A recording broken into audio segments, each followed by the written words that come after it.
tatanungin ko sa ating mga kalalakihan dito, kung mga ka-date ninyo si Glyza, ano yung nai-imagine ninyo na scenario ng date ninyo? Ang gagawin ninyo, instead of ikakwento nila, kailangan yung i-draw. Okay? So, you have 1 minute to draw it. Okay? Okay. Okay. Timer starts. Never. Hindi. Now. Ayan. I-draw nila. Kung ano ba yung napipicture nila. Pero ikaw, Glyza, mahilig ka ba sa mga dates? Hindi ako nasanay sa mga dates talaga eh. At saka, I don't want to call it date. Parang... Ano tawag mo? Ano lang? Labas. Labas lang tayo.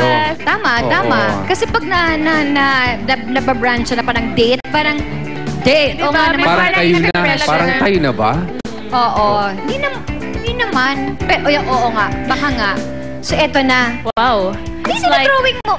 Si Mark like an art. Si Mark parang may machong lalaki. Parang dalawang lalaki yan, Mark. Parang ano yan brotherly Ito yung drawing ni Victor, parang grade 1 yung nagdo-drawing.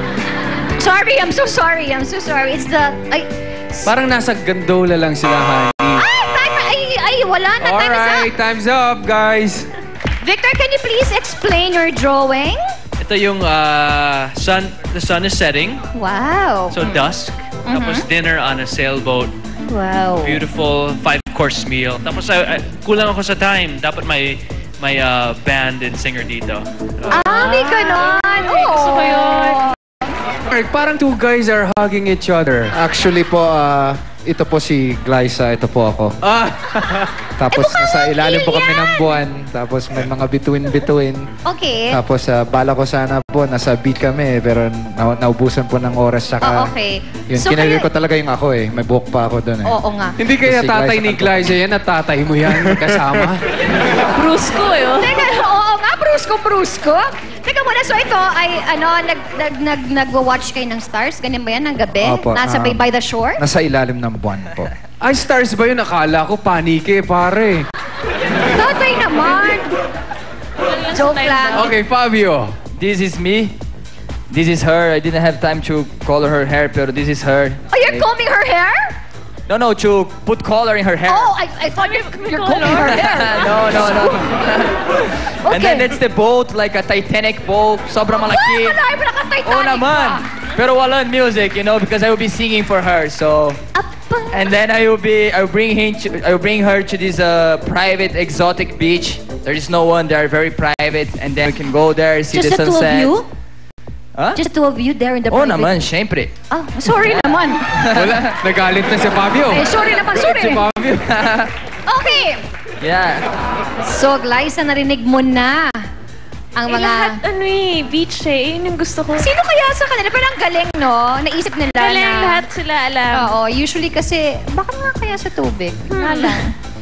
Hindi ko lang alam masyado sa drawing talaga nitong Bruce kung Si Victor, magjowang kitang to. drawing. Tsaka gusto ko yung yung mga may tumutugtog na band. Oo. So, yan. So, bibigyan ko siya ng 2 hearts kay Victor.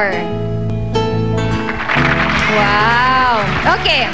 Si Mark naman, gusto ko rin yung nasa ilalim ng buwan. Ganyan. Pero, kinulang lang talaga sa tayo. Okay. So, bigyan ko siya ng isa. Okay. Ayan. So, si Si Fabio, Fabio... gusto ko yung tunog ng sinabing exotic. Parang, wow. Oo. And he'll be singing for me.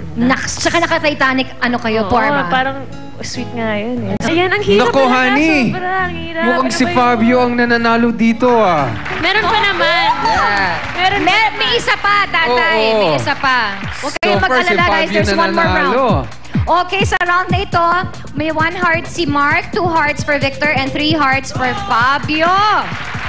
Painit na painit ang laban. Nako, magbabalik pa po ang... Love ni Mister. Love ni Missy! Love ni